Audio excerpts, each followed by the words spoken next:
ஒன்றிய அரசு நிறைவேற்றியுள்ள 4 தொழிலாளர் விரோத சட்டங்களும் கடந்த நவம்பர் 21 முதல் அமலுக்கு வந்துள்ளது.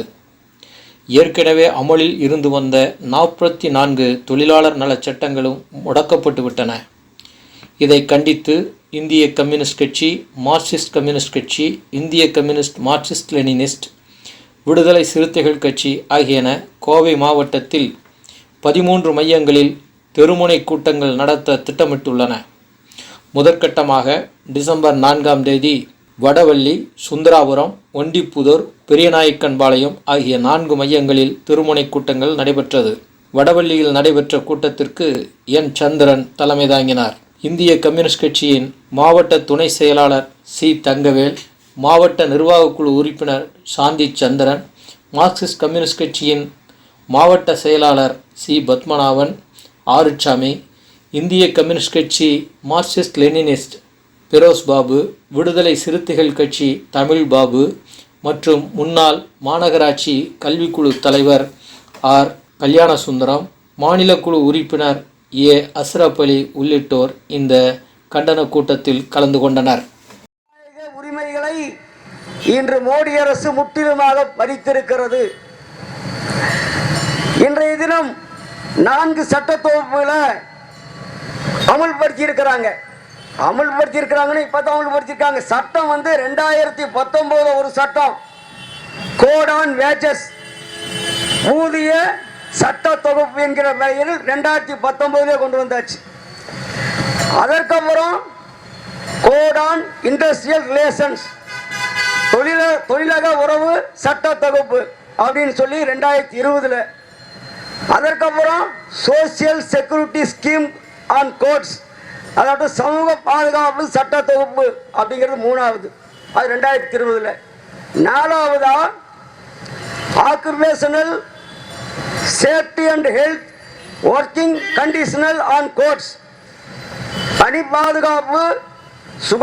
பாதுகாப்பு மற்றும் சுகாதாரம் பணி நிலைமைகளை முறைப்படுத்துதல் அப்படிங்கிற முறையில் ஒரு சட்டத்தை கொண்டு வந்து இந்த 4 சட்ட தொகுப்புகளை 2019-2020 நாடாளுமன்றம் கொரோனா கடுமையாக பாதித்து கொண்டு இந்திய மக்கள் மிகப்பெரிய அச்சத்தில் வாழ்ந்து கொண்டிருந்த நேரத்தில், அந்த கொரோனா சமயத்தில் நாடாளுமன்றத்தில் விவாதிக்காமல், நாடாளுமன்ற உறுப்பினர்கள் கருத்து கேட்காமல், தொழிற்சங்க தலைவர்களுடைய கருத்தை கேட்காமல் அறியாமல் இந்த 4 சட்ட தொகுப்புகளையும் மோடி அரசு நிறைவேற்றி 5 ஆண்டுகள் ஆயிடுச்சு. 5 ஆண்டுகளுக்கு பிறகு கடந்த நவம்பர் 21 திடீர்னு அறிவிக்க விடுறோம். என்னன்னு சொல்லி இந்த 4 சட்ட தொகுப்புகளும் நவம்பர் 21 முதல் அமலுக்கு வருகிறது என்று சொல்லுகிறது மோடி அரசு. ஆனால் அதுக்கு முன்னாடி ஒரு டிராமா பண்றான் பாருங்க. எல்லா தொழிற்சங்க தலைவர்களையும் 26 கூப்பிட்டு உட்கார வச்சு எல்லா மத்திய தொழிற்சங்க தலைவர்களையும் கருத்து கேட்கிற மாதிரி சொல்லி, பட்ஜெட் கருத்து கேட்பதாக சொல்லி, பல்வேறு வடிவங்களில் சொல்லி 27 இந்த சட்ட தொகுப்பு அமலுக்கு கொண்டு வந்தாச்சு. ரைட். இந்த சட்ட தொகுப்புகளுடைய சாரத்தை பற்றி மிக அழகாக, மிக பெரிய அளவுக்கு இன்னைக்கு அதாவது ரொம்ப விளம்பரப்படுத்திட்டு இருக்கிறது தொலைக்காட்சியில், மற்றபடி இன்னும் பத்திரிகைகள், ஊடகங்கள் மூலமாக மோடி அரசு அறிமுகப்படுத்துது. என்னன்னு சொல்றான், இந்த சட்டத்தின்படி ஒருவர் பணியமர்த்துகிற பொழுது அவர் பணியில் சேர்ந்த அன்றே பணி நியமன ஆணை வழங்கப்படும் சொல்றான். என்ன, நீங்க வேலை சேர்ந்தனும் உங்களுக்கு பணி நியமன ஆணை வழங்கப்படுகிறான். என்ன பணி நியமன ஆணை? இங்கதான் இருக்குது வேட்டு. எந்த ஒரு அரசும் எல்லா இடத்துலையும் கொடுத்துட்டு இருக்கிறது தான். ஆனா இந்த அரசு கொடுக்கக்கூடிய பணி நியமன என்ன சொல்லுது, அதாகப்பட்டது நிலையாணை சட்டத்திலே சேர்த்திட்டான், ஸ்டாண்டிங் ஆர்டர்ஸ்ல. அதாகப்பட்டது ஒரு தொழிலாளி வேலைக்கு சேர்ந்தா அவனை எப்ப வேணும்னாலும் நிறுத்துறாங்கிற அளவுக்கு ஒரு நிலையான சட்டத்தில் திருத்தம் கொண்டு வந்திருக்கான். அதான் பிக்ஸ்டு டெர்ம் எம்ப்ளாய்மெண்ட் என்று சொல்லக்கூடிய குறித்த கால வேலை முறைமை. அதை குறிப்பிட்ட காலத்துக்கு வேலைக்கு வச்சுக்கலாம், வேண்டாட்டி வெளியேற்றிடலாங்கிற சட்டம் தான் அந்த பிக்ஸ்டு டெர்ம் எம்ப்ளாய்மெண்ட் என்று சொல்லக்கூடிய ஒரு சட்டம், ஒரு சட்ட திருத்தம். அதில் தான் என்ன சொல்றான்னா, ஒரு தொழிலாளி பணிக்கு சேர்ந்தன்னைக்கே நீ நியமனான கொடுக்கணுங்கிறான். ஆனால் எத்தனை நாளைக்கு? 58 வயசு வரைக்கும் இல்லை, 40 வருஷத்துக்கு வரைக்கும் இல்லை, 30 வருஷத்துக்கு வரைக்கும் இல்லை. அவர் நினைத்தால் அந்த முதலாளி ஆர்டர் கொடுக்குறப்ப தெளிவாக சொல்லிடுவான். என்னன்னு 6 மாசத்துக்கோ 1 வருஷத்துக்கோ அதிகபட்சமா 2 வருஷத்து வரைக்கும் அந்த ஆணை கொடுக்கலான்னு இருக்குது. அதுக்கு மேல வேலை இல்லை. அந்த அப்படிப்பட்ட ஒரு மோசமான சரத்தை சேர்த்திருக்கிற இந்த அரசு சொல்லுகிறது பணி நியமன ஆணை கொடுப்பதாக ஒரு டிராமா பண்ணிட்டு இருக்கான். ஒரு ஏமாற்று வேலையை மோடி அரசு செய்து கொண்டிருக்கிறது. ஏன்னா எப்ப வேணாலும் வேலையிலிருந்து வெளியேற்றுறாங்கிற அந்த பிக்ஸ்டு டெர்ம் எம்ப்ளாய்மெண்ட் தான் அந்த பணி நியமன ஆணை. நீங்க 1 வருஷம் 2 வருஷம் வேலை செய்வீங்க, உங்களை வெளியேற்றிடுவான். ஏன்னா ஆர்டர் கொடுக்குறப்ப உங்களுக்கு ஆர்டர் தெளிவாக சொல்லிடுறான், இந்த தேதியிலிருந்து 2 வருஷத்துக்கு உனக்கு வேலை அப்படின்னு ஆர்டர் கொடுத்துருவான்.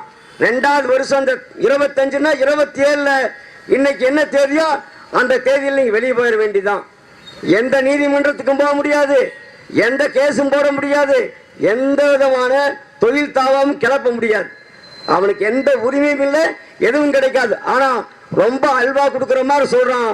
ஒரு தொழிலாளி இப்போ இருக்கிற சட்டப்படி 5 ஆண்டுகள் பணிபுரிந்தால் அவனுக்கு பணிக்கொடை கிராஜுவிட்டி எலிஜிபிள். ஆனால் இப்போ மோடி அரசு சொல்லுகிற சட்டத்தில் என்னன்னா ஒருத்தன் 1 வருஷம் வேலை செஞ்சாலும் கிராஜுவிட்டி கிடைக்குமாமா. சட்டம் என்ன தெரியுங்களா? ஒருத்தன் 1 வருஷம் வேலை செஞ்சு இவன் நிறுத்திட்டான்னா 1 மாதம் வேலை செஞ்சிருந்து சம்பளத்தை வாங்கினான்னா சம்பளத்தில் பாதி நீ என்ன சம்பளம் வாங்கினியோ அதில் 15 நாள் சம்பளத்தை கிராஜுவிட்டியாக கொடுக்கணும். போதுமா?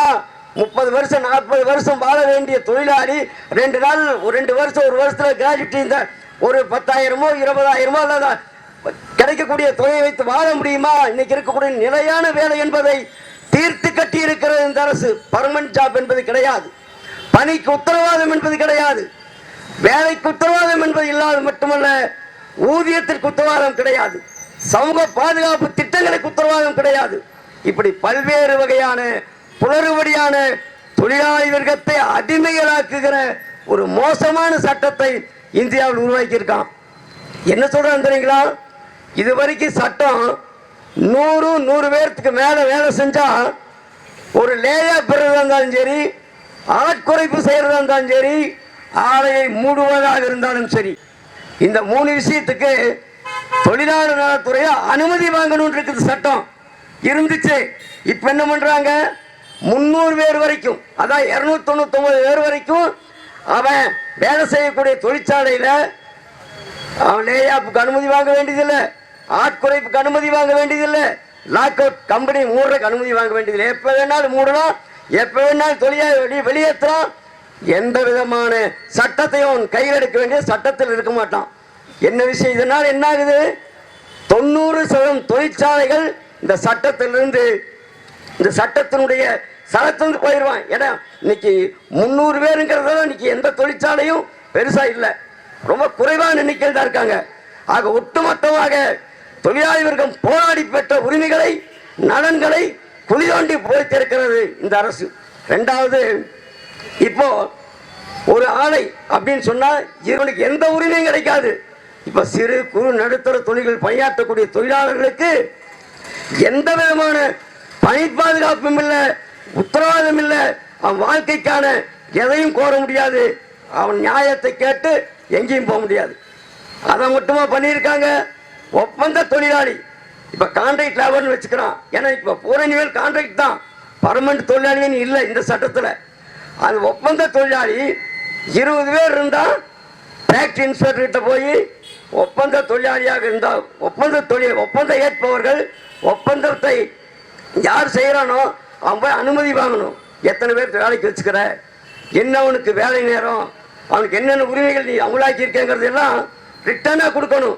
இனிமேல் 50 பேர் வரைக்கும் 49 பேர் வரைக்கும் லைசன்ஸே வாங்க வேண்டியதில்லை. சௌரியத்துக்கு தொழிலாளியே வேலை வாங்கலாம், வெளியேற்றலாம், அவனுக்கு எந்த சட்டத்தை அமல்படுத்த வேண்டியதில்லைன்னு சொல்லி சட்ட திருத்தம் பண்ணியிருக்காங்க. இந்திய மார்க்சிஸ்ட் கம்யூனிஸ்ட் கட்சியின் மாவட்ட செயலாளர் அருமை தோழர் சி பத்மநாபன் அவர்களை நிறைவுரையாற்ற அழைக்கிறோம். நாடு முழுக்க மோடி அரசு தொழிலாளர்களை அடிமைப்படுத்தக்கூடிய இந்த சட்டங்களை திரும்ப பெறு என்கிற போராட்டத்தை இந்திய இடதுசாரி இயக்கம் ஜனநாயக அமைப்புகளோடு சேர்ந்து தொடங்கி இருக்கிறது. எது இதில் பிரச்சனை என்று சொன்னால், மோடி இந்த சட்டத்தை கொண்டு வந்த போது அமைதியாக இருந்த தொழில் முனைவோர் நிறைவேறுமா, அமலாக்க முடியுமா என்று தடுமாறிக் கொண்டிருந்த இந்திய முதலாளிகளுடைய அமைப்பு நவம்பர் மாதம் 21ஆம் தேதி இந்த சட்டத்திற்கான சட்டபூர்வமான அறிவிக்கையை வெளியிட்டு 2026 ஏப்ரல் 1ஆம் தேதி முதல் நாடு முழுவதும் இதுதான் அமலாகும் என்று சொன்னதற்கு பின்னால் முதலாளிக்கு இருக்கக்கூடிய சந்தோஷம், அவன் கொண்டாடுறான்னாலே அவனுக்கு ஆதாயம் இல்லாமல் கொண்டாடுவானா, அவனுக்கு பிரயோஜனம் இல்லாம திரும்பி பார்ப்பானா? நாடு முழுவதும் இருக்கக்கூடிய அத்துணை தொழில் அமைப்புகளும் மோடியினுடைய இந்த சட்ட திருத்தத்தை கைகூப்பி வரவேற்றிருக்கிறார்கள். அப்படி என்றால் இந்த சட்டத்தும் யாருக்கானது என்பதில் அதற்கு மேல் இதை பற்றி விரிவாக பேசிக் கொண்டிருக்க வேண்டிய அவசியம் இருப்பதாக நான் உணரவில்லை. ஏராளமான விவரங்கள் உள்ள ஏராளமான விவரங்கள். இந்திய நாட்டினுடைய நாடாளுமன்றத்தில் மிக நீண்ட காலம் இந்த நாட்டினுடைய பிரதமராக நேரு இருந்தார். நாடாளுமன்றம் கூடுகிற நாட்களில் அது 8 மணி ஆனாலும் 10 மணி ஆனாலும் நாடாளுமன்றத்தை விட்டு வெளியே போக மாட்டார். ஏன் போக மாட்டார் என்று சொன்னால், ஒரு நாடாளுமன்ற உறுப்பினர் என்று சொன்னால் 10 லட்சம் மக்களுடைய பிரதிநிதி. அவர் என்ன பேசுகிறார் என்பது, இந்த நாட்டின் பிரச்சனைகளை எதை எடுத்து வைக்கிறார் என்று தெரியாமல் இருப்பது சரியானது அல்ல என்று அவ்வளவு பொறுமையாக, அவ்வளவு நிதானமாக, இன்னும் சொல்ல போனால் இந்திய அரசியல் தலைவர்களில் இணையற்ற எழுத்தாளர் என்று சொன்னால் நேருவுக்கு இடம் உண்டு, வாசிப்பாளர் என்று சொன்னாலும் நேருவுக்கு இடம் உண்டு. எல்லாவற்றுக்கும் மேலாக மோடியாட்ட பித்தலாட்ட பேச்சல்ல, மிக நேர்த்தியாக இந்திய மக்களை மட்டுமல்ல உலகம் முழுவதும் ஆகர்ஷிக்கக்கூடிய பேச்சாற்றல் படைத்த அந்த மனிதன் எல்லாம் உட்கார்ந்த அவை, எத்தனையோ களங்களை சந்தித்த அந்த அவையில் மோடி சென்ற முறை பேசுகிறார் 2 ஆண்டுகளுக்கு முன்னால், இனிமேலும் இந்த நாட்டின் முதலாளிகளை குறை கூறுவதை என்னால் சகித்துக் கொள்ள முடியாது என்று இந்த நாட்டின் பிரதமர் பேசுகிறார். அவ்வளவு மோசமாக கார்ப்பரேட் ஆதரவு என்று சொன்னால் விடுதலை இந்தியாவில் இவ்வளவு மோசமான நிலை, முதலாளிகளே போதுன்னு சொல்ற அளவுக்கு ஆதரவு தெரிவித்திருக்கக்கூடிய ஒரு காட்சியை நாம் பார்க்கிறோம். அதற்கு உச்சமாகத்தான் இது தொழிலாளி வர்க்கத்தின் மீது நாடு முழுக்க தொடுத்திருக்கக்கூடிய பெரிய போர் தான் இது. ஜனநாயகத்தின் மீது தாக்குதல், எதிர்கட்சிகளை மட்டுமே குறிவைத்து, பாரதிய ஜனதா கட்சிக்காரன்னா ஆகப்பெரிய குற்றவாளி.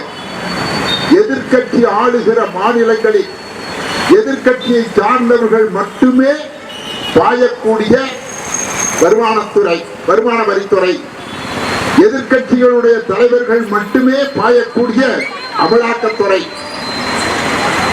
நாட்டின் ஜனநாயகத்திற்காக போராடக்கூடியவர்கள் மீது மட்டுமே பாயக்கூடிய உப சட்டம்.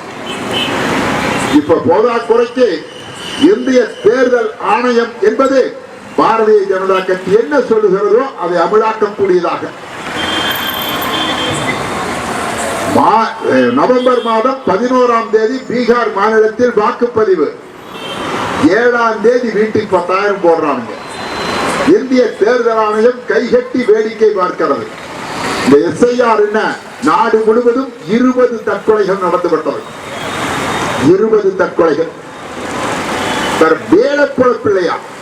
சாதாரண உழைப்பாளிகளுக்கு ஒரு பக்கத்தை எடுத்து என்னை எப்படியாச்சும் வாக்காளராக சேர்த்துக்கோன்னு சொல்ற அளவுக்கு அவ்வளவு சாவகாசமான வாழ்க்கையா வாழ்ந்துட்டு இருக்கிறாங்க. காலையில போனா எப்ப வீட்டுக்கு வர்றதுன்னே தெரியாத இந்த மக்களிடத்திலே மீண்டும் ஒரு முறை நீ வாக்காளராக உன்னை பதிவு செய்து கொள் என்று சொல்லி 2 மாத காலமாக பறந்துட்டு இருக்கிறார் அரசு துறை நிர்வாகம் முழுவதும். எஸ்ஐஆர் நடவடிக்கை எடுத்தால்தான் சட்டமன்ற தேர்தல் என்று தேர்தல் ஆணையர், நீதிமன்றத்தை பற்றி சொல்லவே வேண்டாம்.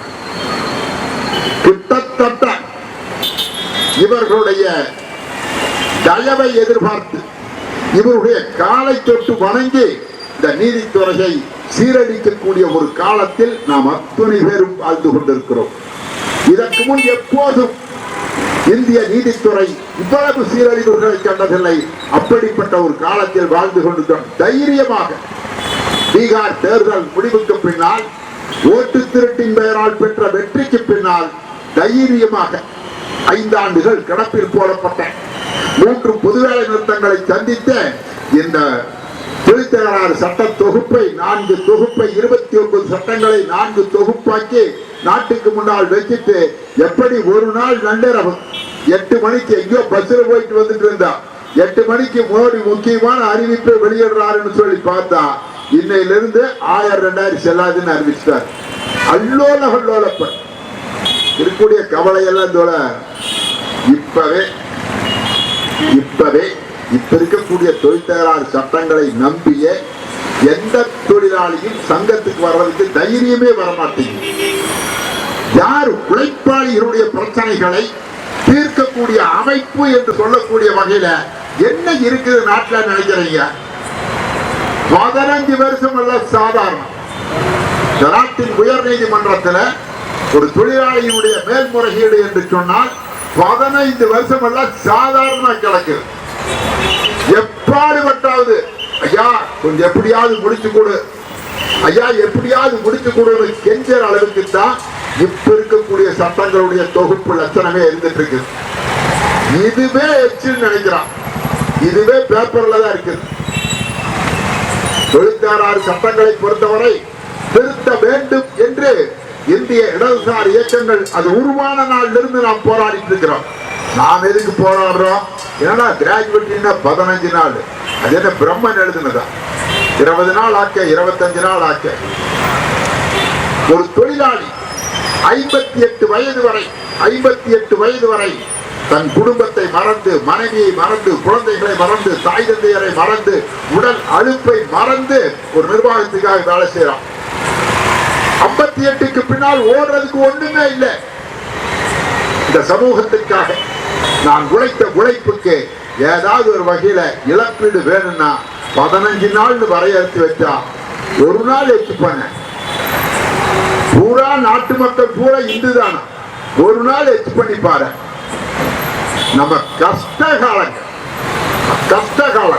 இது. ஒரு நாடு உழைத்து வாழக்கூடியவர்கள் ஒரு 40 கோடிக்கு மேலான மக்களை கொண்டு இருக்கிறோம்.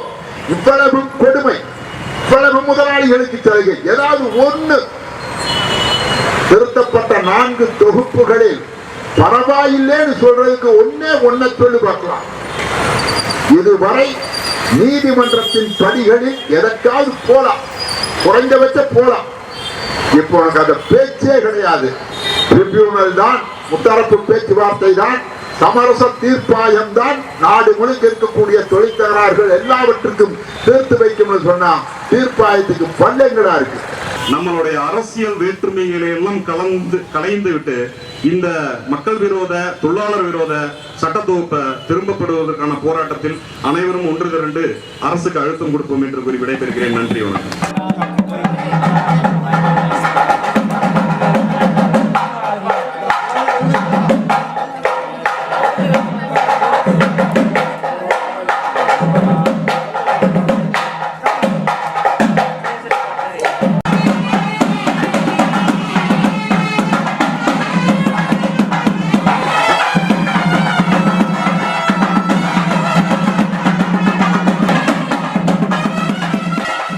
இந்த நகைக்கு செய்குலி சேதாரம் எவ்வளவுக்கா? தம்பி, இதுக்கு செய்குலியும் இல்ல சேதாரம் இல்ல, அப்படியே தங்க மாதிரி இருக்கிற 1 கிராம் ஜுவல்லரி. இது பியூர் கோல்டு மாதிரி இருக்கக்கூடிய ஐமோன் செயின். இது தங்கமா ஐமோன் கண்டே பிடிக்க முடியாது, கருக்கவும் செய்யாது, 1 இயர் வாரண்டியும் தரும். இங்கே செயின், கொலுசு, ஜிமிக்கி, கம்மல், மெட்டி, காப்பு, தாலி item, bracelet, bangles, necklace, rings மட்டும் இல்லாம 1 gram jewellery, gold covering, antique jewellery, bridal set, matte bangles இன்னும் ஏகப்பட்ட கலெக்ஷன்ஸ் இங்க இருந்தாலும் உங்களுக்கு பிடிச்ச மாதிரி ஜுவல்லரிஸ் இங்க கஸ்டமைஸ் பண்ணிக்கலாங்க. மந்த்ராலயா கோல்ட் கவரிங் கோயம்புத்தூர்ல பெரிய கடை வீதியில MS ஷேக் முகமது காம்ப்ளெக்ஸ்ல தான் லொகேட் ஆயிருக்கு. இங்க ஹோல்சேல் அண்ட் ரீட்டைல் பண்ணிட்டு இருக்கோம். அது போக டீலர்ஷிப்பும் நம்ம தந்துட்டு இருக்கோம். தேவைப்படுறவங்க ஸ்கிரீன்ல தெரியுற நம்பருக்கு கான்டாக்ட் பண்ணலாம். நன்றி.